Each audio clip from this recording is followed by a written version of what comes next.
On the road to Macstock with Marty Jencius. This is MacVoices. This edition of MacVoices is supported by Notion, the best AI tool for work. Check it out at notion.com/MacVoices.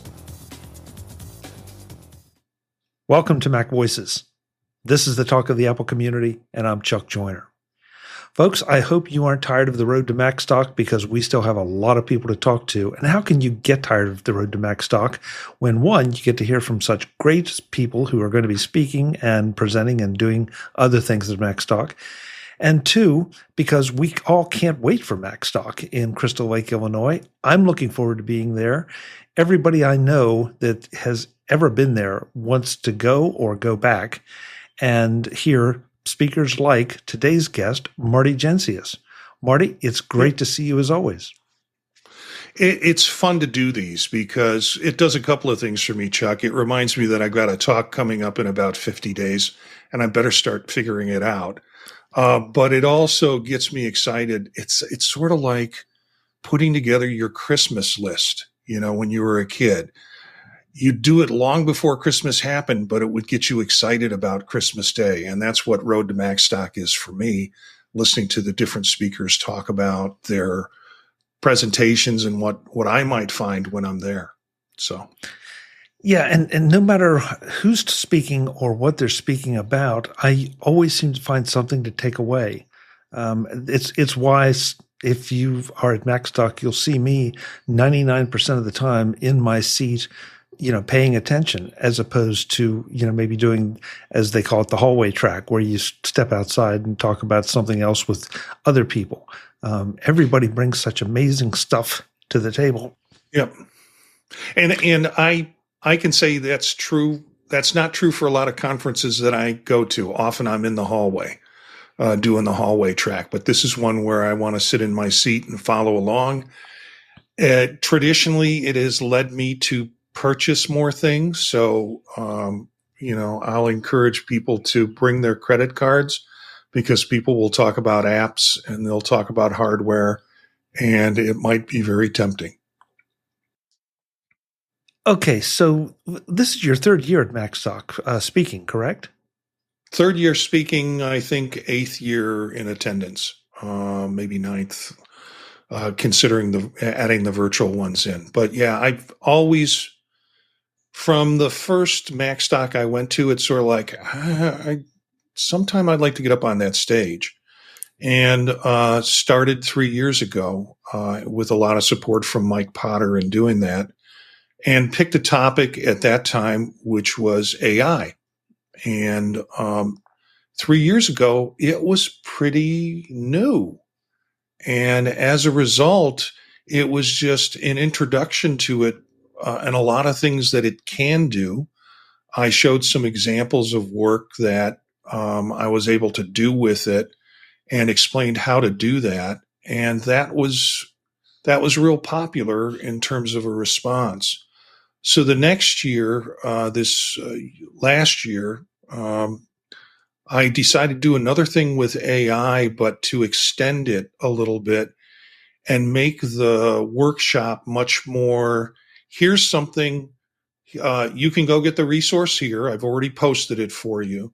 Now take some time to try. If you want to, you can continue to listen to me, or you can kind of go off to the side and start to play with this idea that I just shared with you. And then Apple announced Apple Intelligence last year, just probably before Macstock. And so I spoke a little bit about what I thought it would be like. And sure enough, it was going to be ready for this year's Macstock. It was all going to be done June 4th, with iOS 5. We would have 18.5. We would have complete functional Apple Intelligence. So I spoke with Mike Potter and I said, maybe there's one more shot at this, but I can keep it focused on Apple Intelligence because, it's going to come out. It'll be here by June 1st. So I'll have time to prepare for it for Macstock. And like from my lips to God, he thought it was a joke. I mean, God, not Mike, and decided to delay the release of half of the things that we're waiting for, and affected the Apple Intelligence brand. It affected, I think, people's faith in Apple. So I've got a workshop on it. So that's what I'm doing this year. We'll see how that goes. So first of all, I want to tell you that the presentations you've done on AI have been truly amazing. I might argue with you as to whether or not there could or should be a last hurrah, because I think last year, we were still a little bit early in the early stages of it.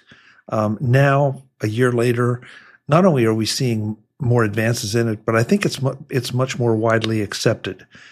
There's still people that are looking askance at it and saying, I don't know about this AI stuff.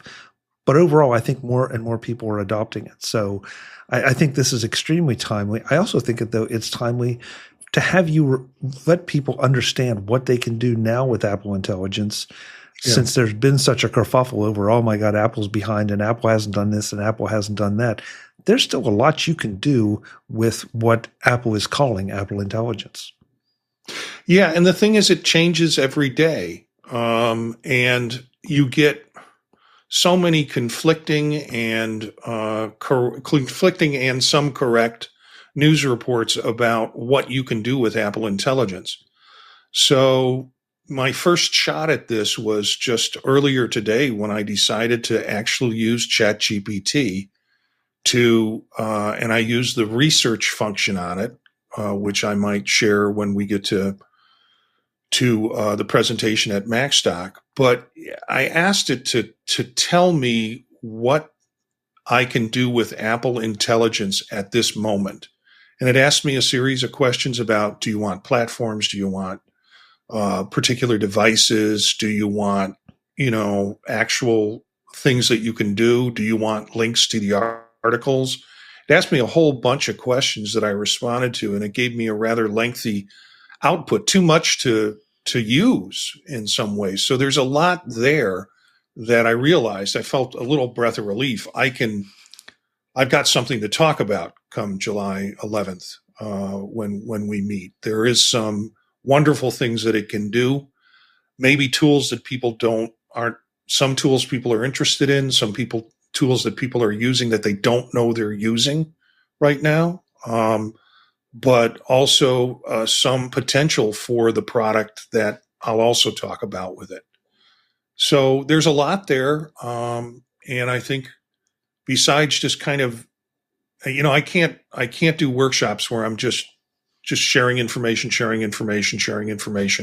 I've got to have a little twist to it. And I still have yet to work out what the twist is going to be in terms of getting the audience engaged in the process of Apple Intelligence or other formats of AI that they could use. Something you just walked right over there, and I distinctly remember learning it from you last year at your presentation, is that yes, the prompts are important, but almost, if not more important, is the idea that you can converse with these things, and they can ask you questions, you can answer, and then it helps refine what you get back, or focuses or expands on what you get back. And that was not something I think I ever really understood completely until you were showing some of it. And even now, I'm still kind of refining my understanding or my use of it because of that. Because, okay, I ask it for this, it gives me that. It's like, well, that's not what I want. I need to remember that I can tell it, hey, I need a little more, I need a little less. You were a little too humorous on this. You're a little too dark on this. And it adjusts and it delivers something based on those refinements. Yeah, a couple of concerns about OpenAI, which is, I'll talk about ChatGPT, which is OpenAI. There are other platforms. And one of the things I did in my search was to find out the significant security differences between different platforms, how Apple's approaching it versus how other services are approaching security and privacy of your information. You can, in OpenAI, direct it not to use your information for modeling in their in ChatGPT, and still use ChatGPT. So I'm not going to swear to the secrecy of OpenAI. I think you want to be careful about what information you put in it. But I think the piece I'll add this year is examples on how you can, instead of just constantly correcting it like a bad teenager, you can give it information that it can draw from so it gets better at what its output is in what you're asking it to do. So there are simple ways that you can just dump stuff in. In my field, as an academic, if I want to talk about trauma and counseling, what I'll do is we'll use OpenAI, ChatGPT, and put in 3 or 4 articles that I know are really good on trauma and counseling and how to deal with trauma counseling. And then pose my challenge to ChatGPT to do whatever activity I want it to do, like create a case history, etc., and have it draw from that material. So I know what library it's going to get information. It's going to my library. It's not going out to the internet and getting some TikToker's idea of how to do trauma counseling. So there's ways that you can actually curate it better for your own private use and get better responses out of it. And those are the kind of things I'll share at Macstock.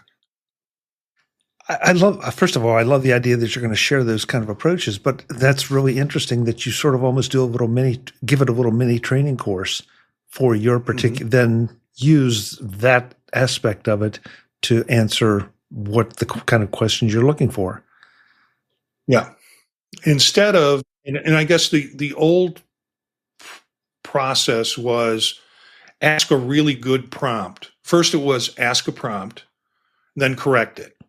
Then it was ask a really good prompt. You'll have less correction to do. And now but even no matter how good the prompt is, it's drawing from the whole space of information that it has access to. Now it's like, this is the container I want you to focus on in terms of getting information, because this is the kind of stuff that I intentionally want to contribute to with your output. And it's become a great product. I think I've said this about every session so far, and I'm probably going to say about every other session, but these are must-hear sessions. Just if you have any interest at all in these things. I mean, if you just refuse to use AI, then okay, fine. We can't quite help you. But I can't believe anybody at Macstock is not going to be interested in AI at some level. And so you've already given me some things to think about right here. I'm anxious to hear more. So, but I don't want to do the session here, so we'll just leave it at that, and I'll be in my seat for your whole session. I don't want to give away the price of admission. Yeah, exactly. With what I say, I think the future stuff is what's fascinating. And recently there was an article published about Johnny Ive and Sam Altman creating some super product that will be integrated across various devices within the house. Now, whether it's going to be skeuomorphic or whether it's going to have bezels on it, we don't know. But I'm interested in seeing what it's going to be. But the kind of things that Sam Altman was talking about in that article was about agentic AI, which is the next level of AI.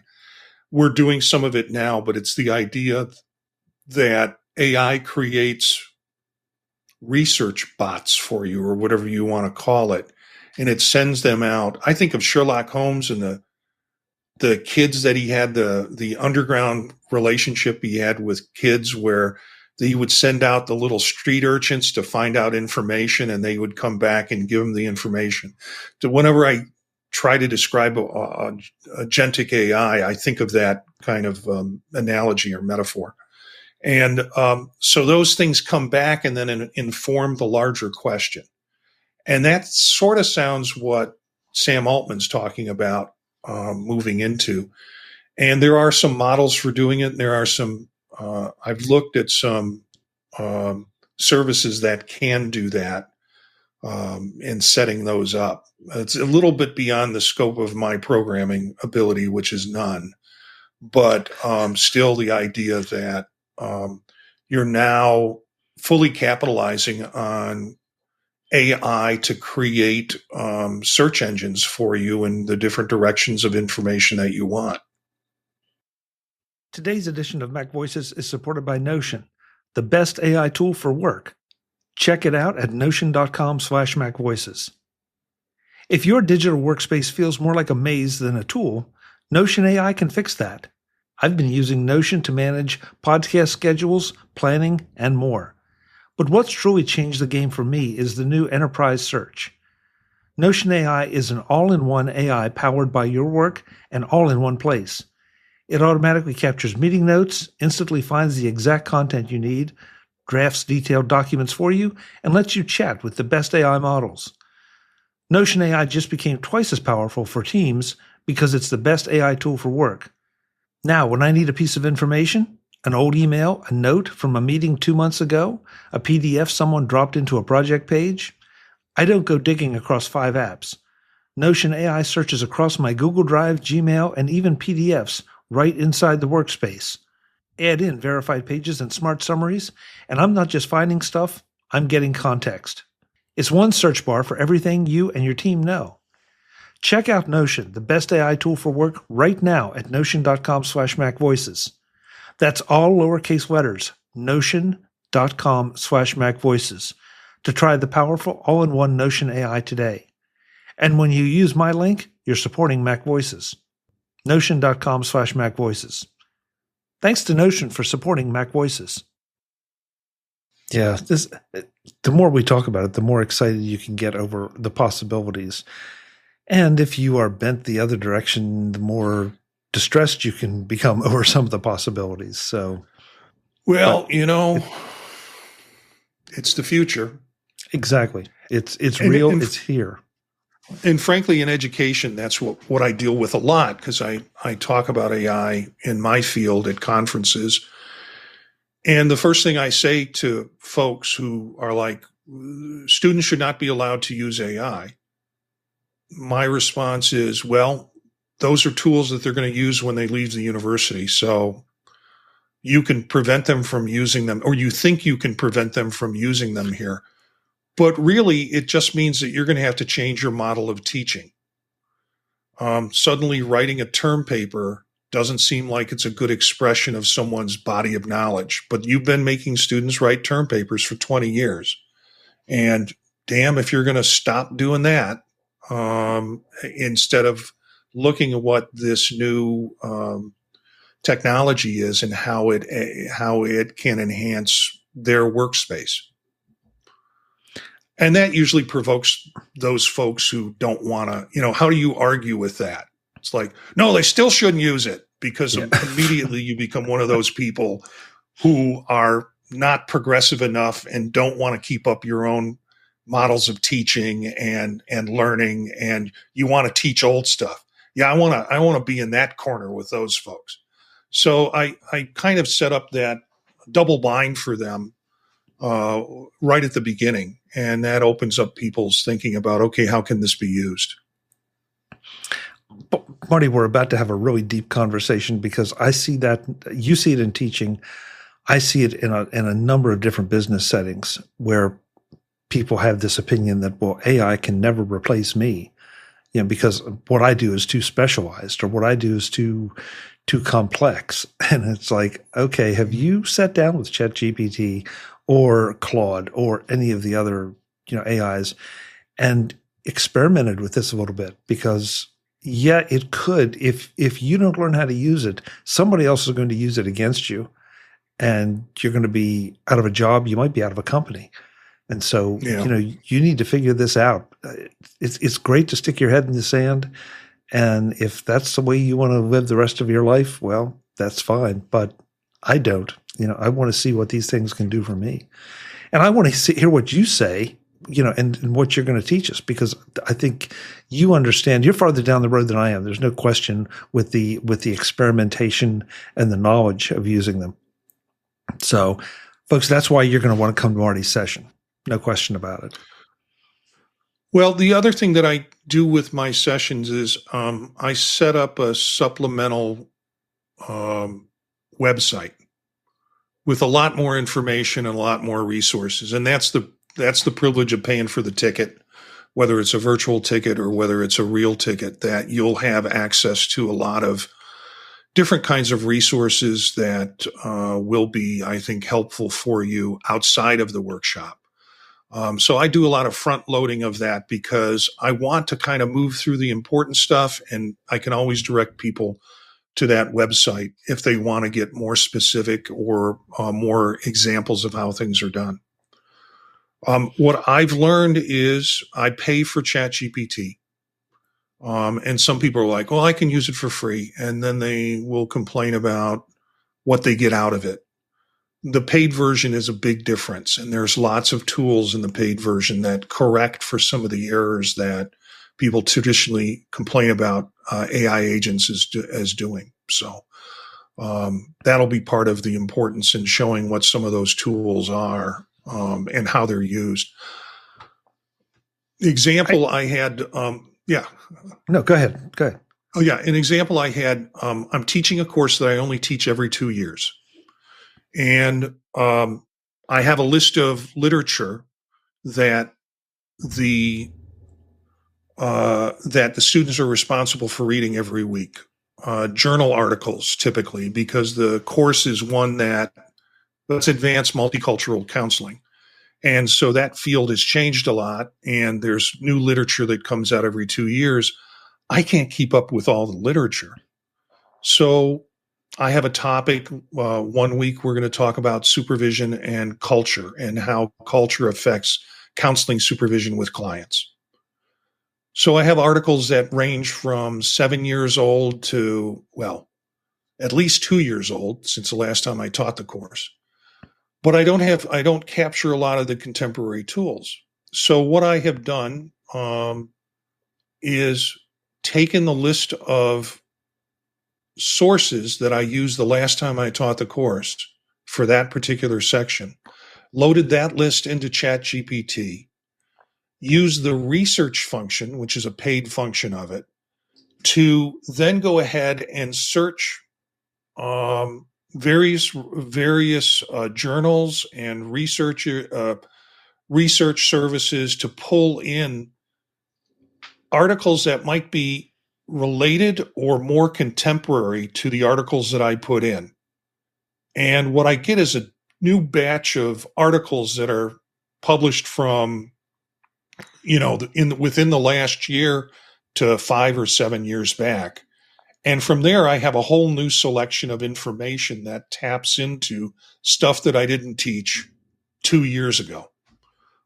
So I'm using it more and more as a research device and also as an aggregator of research and an aggregator that I can then use and apply to the course that I'm teaching with. So there's so much to learn. There's so much to learn, so much to know, and so much to play with. And I'm really looking forward to this session, except that you're going to give me homework again.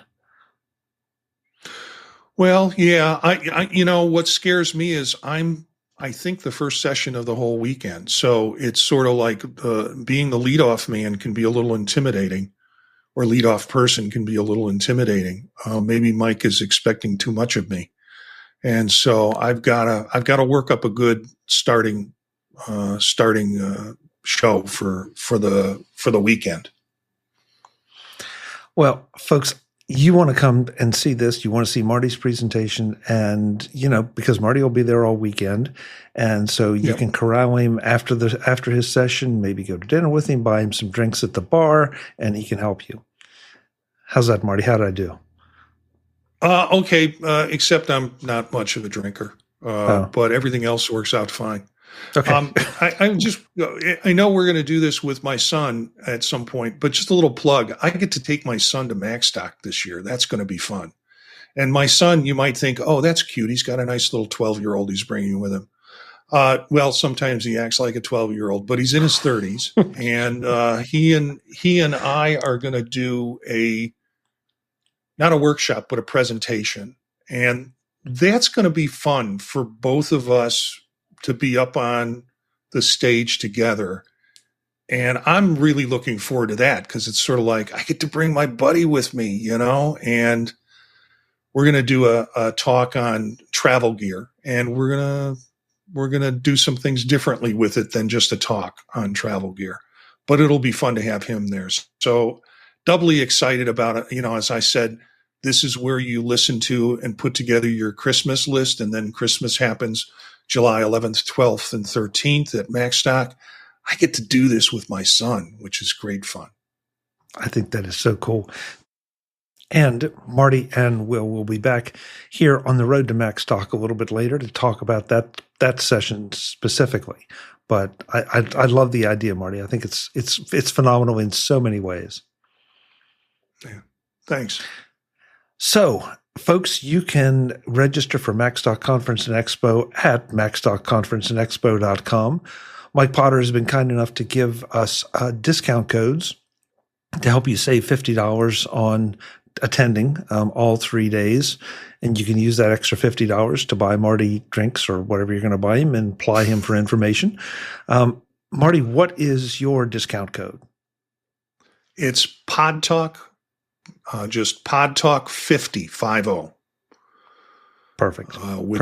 My website is thepodtalk.net. So Mike gave me Pod Talk 50. Great. So Macstock Conference and Expo and the discount coupon PodTalk50 will get you $50 off. That's Marty's. Mine is MacVoices 50. I don't care whose you use. We use Marty's, use mine, use any of the other speakers. The point is get to Macstock. You're going to hear some amazing presentations like the one Marty's going to give and all the other amazing ones that all the other speakers are going to give. And on top of that, you're going to have a lot of fun and meet a lot of new friends, maybe even see some old ones as well. Marty, thank you so much. I do want to make sure that we give you an opportunity, though, to plug where else folks can find you when you're not talking AI or prepping for Macstock. Part of the trouble of setting up this interview was that you can find me too many places. I do, again, the podtalk.net will link you to the different podcasts that I create and that I'm also on. I do one with Eric Bolden, who will also be at Macstock, called Vision Profiles, which is about the Vision Pro headset. And we're going to bring ours, and I think others will bring theirs, and we'll have a get-together of headset folks, and people can join in with that. We've been trying to get Chuck to buy one for a year now. And so Vision Profiles on Monday night at 9 p.m. on YouTube, and then available later on all your other sources. Tuesday nights with Chuck on MacVoices. It's fun to be with that panel. Wednesdays, I'm busy with Old Mac Gang. Thursday in the day, I'm doing Tech Savvy Professor with a colleague of mine. And then Thursday nights with Dave Ginsburg on In Touch with iOS. And then occasionally, if I'm not tired of hearing myself talk, I show up Friday mornings on the British Tech Network on the Mac Show. But that's the slew of programs that I do and that I'm involved in, and you can find it all at thepodtalk.net. Perfect. Marty, thanks so much. I will see you before then on MacVoices Live on Tuesday nights, and we will also see you and Will back here on the road to Macstock, but I will definitely see you in Crystal Lake in July. Yep. Looking forward to it. It is my middle of the year Christmas. It's so much fun to be around folks. It is so much fun. It's like a Christmas with a functional family instead of a dysfunctional family. On that note, I'm gonna get us out of here. Folks, MacstockConferenceandExpo.com is where you go. Again, Marty's code is PodTalk50 for $50 off attending. But on the website, you can find the hotel information and how to get there, where to stay, and all the information you need to come and join us and have a ball. Until the next time, and as always, I'm Chuck Joyner. Thanks for watching. Visit MacVoices.com for show notes and to connect with Chuck on social media.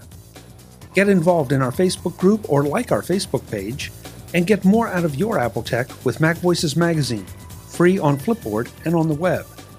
And if you find value in it all, Consider supporting us through either our Patreon campaign at patreon.com/MacVoices or by making a one-time donation via the PayPal link on our front page and in the show notes of each episode.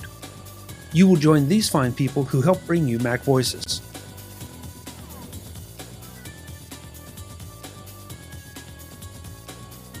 Advertising handled by Backbeat Media at backbeatmedia.com.